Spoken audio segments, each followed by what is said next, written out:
Hi, my name's Ellery Klein, and I'm the author of The Complete Idiot's Guide to Playing the Fiddle. In the book, I've included some very detailed information. We'll start right at the beginning, and I'll take you through some very advanced techniques. But we've included the DVD here so you can see what I'm talking about in the book, not just read it. We're going to start with holding the fiddle and the bow, where to put your fingers, and then we'll play a few tunes together. So let's get playing.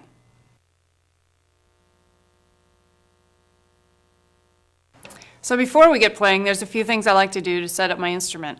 We've got a shoulder rest here. This curves that way on the fiddle.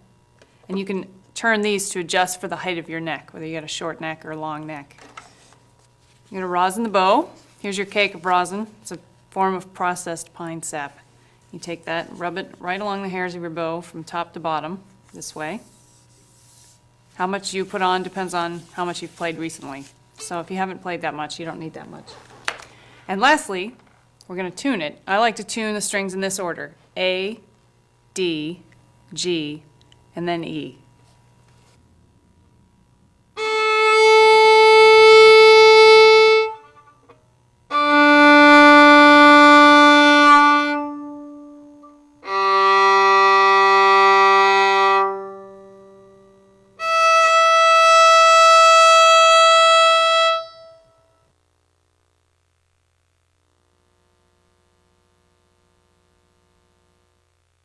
So the key to holding the fiddle is to be relaxed but firm. This goes for both the fiddle and the bow hand. You're going to put the bow down and just concentrate on the fiddle for now. So this goes up, chin goes on the chin rest, shoulder rest rests under your shoulder against you. So you end up with the fiddle angled down and out in this direction with no hands. So the chin should hold the fiddle, so you don't need to rely on your left hand. Your left hand comes up very naturally. You can have a nice space between your thumb and your first finger. Don't crunch it. Goes right there. The top of the sits between the middle and the bottom knuckle against the neck. And the fingers should curve around the fingerboard like that. And there you have it, nice relaxed position. So now we're going to learn how to hold the bow. In this book, we're going to use the most standard bow hold. You can take your thumb and put it in the notch of the frog, which is this section here. The index finger comes down, lies on its side between the top two knuckles. The middle two fingers wrap around, and the pinky sits right on top. And this will give you a nice, balanced, relaxed grip. The index fingers providing your power. These two fingers, the grip, and the pinky, balance and leverage. So many people don't realize that just as much practice goes into the bow as the left hand of the fiddle. It's ideal to have great, smooth control of your bow hand. You're going to get this through a balance of wrist, elbow, and shoulder motion. So if any of those lock up, you end up with kind of a jerky motion. You want a nice, smooth, continuous bend of the wrist, then the elbow, then the shoulder, back and forth, with this stick remaining parallel to the bridge, here. As you move from string to string, your elbow and shoulder are going to stay on the same plane. So starting at the E, you then bend, the whole arm will come up to bring you to the G string. So now let's try this on the fiddle. I'm going to start with the down bow on the E string.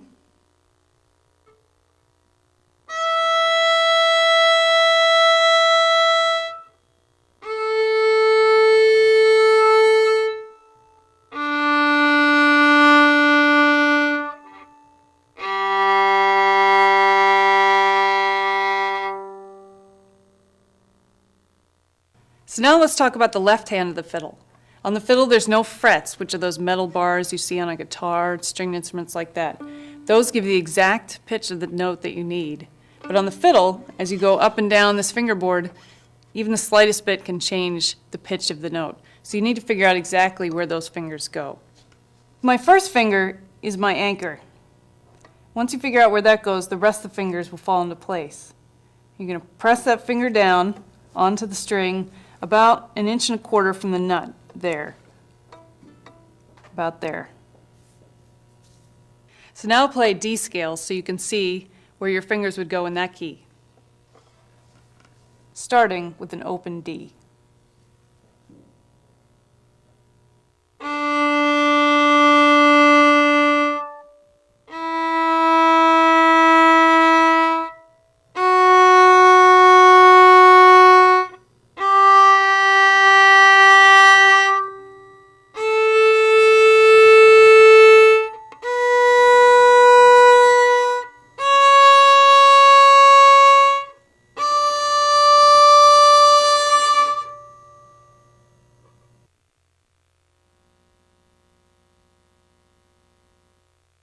Okay, let's try our first tune, Shortening Bread. Let's get a nice clean tone with the bow, and then we're going to play this tune slowly with pauses between the notes so you can concentrate on getting your left hand fingers and the bow movement lined up. And this will give you a nice clean sound when you play.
Let's try the tune Red River Valley. Now the first thing is that this tune starts with a slur. This is when you play two notes with one bow stroke. So here's separate notes.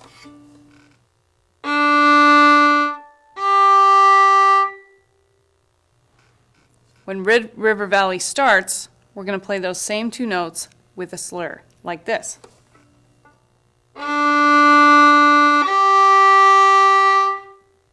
As you switch keys, your fingers are going to be in different positions. So this tune is in the key of G. So on the A string, your second finger is going to be next to the first finger. But on the D string, just like in Shortening Bread, it's going to be next to the third finger. So let's try it.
The next tune is Devil's Dream. Now this tune demonstrates the technique of holding down two strings with the same finger.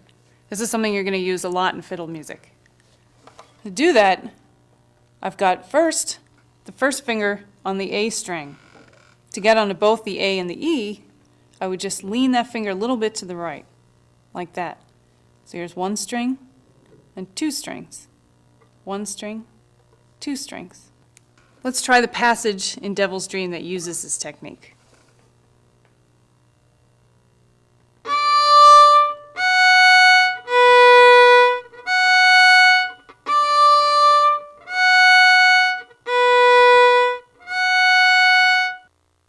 So let's try the first half of Devil's Dream.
In Irish and Scottish music, we use what's called a grace note to add some decoration to the tune. Now, grace note is a short note that adds a little accent to a main note. And there's two kinds of grace notes. The first one will lead into a note, like this.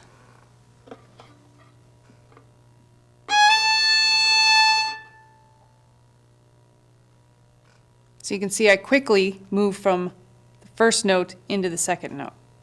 Listen again.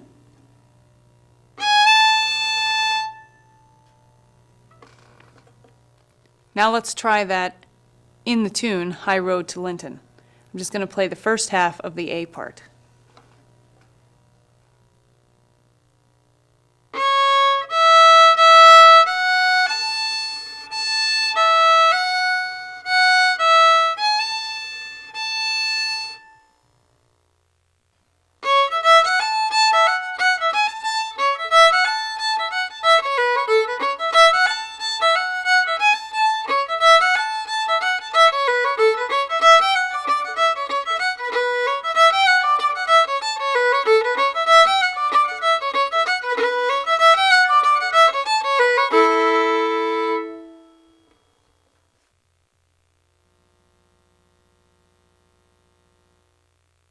The second kind of grace note will actually break up a note or divide it in a different way than regular note would be played. So normally you would go straight down on the string, pressing with your finger on the string.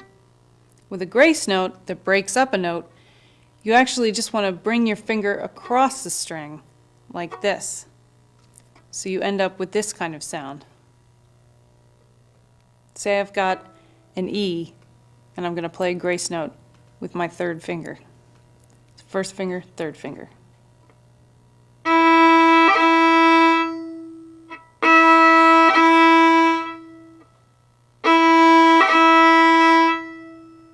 So now let's try the Condiments Rambles. We're going to play the first half of this tune. Now listen for the grace note in the middle and at the end of this part.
A sound you often hear in old-time music is the sound of droning. And this is when you play two strings at the same time. You're actually playing the melody on one string, and then either below or above the melody, you're playing an open string that just rings free. This sounds like this.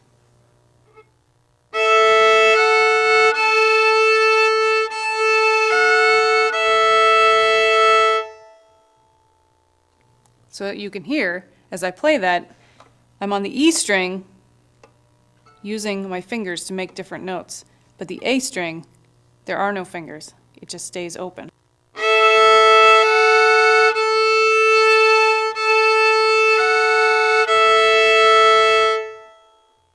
So we use the technique of droning in this next tune, Sally Ann.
In the Complete Idiot's Guide, we discuss 4 different major styles of fiddle music.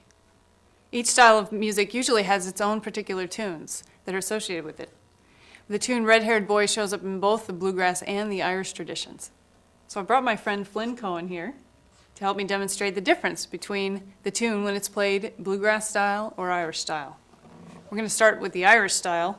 Just listen for all the ornaments and accents that make this tune sound Irish. 3, 4.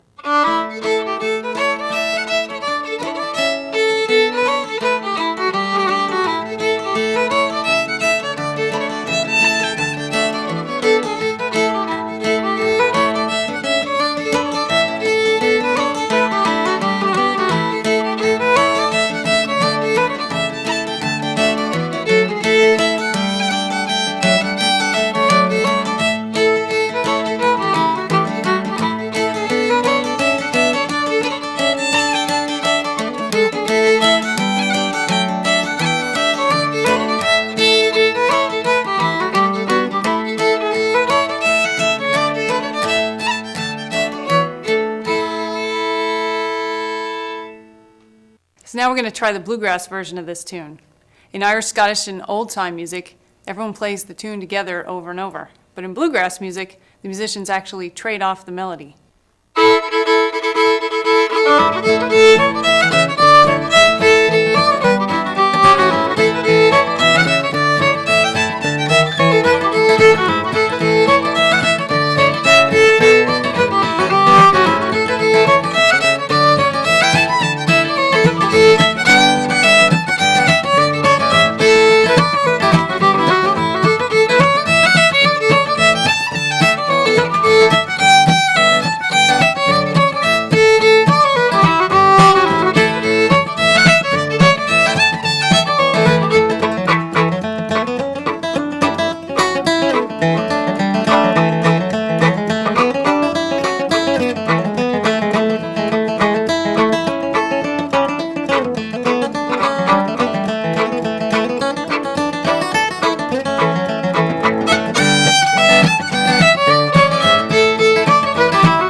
So now you've got the basics. Just keep practicing and you'll get as much enjoyment out of playing the fiddle as I have. Thanks.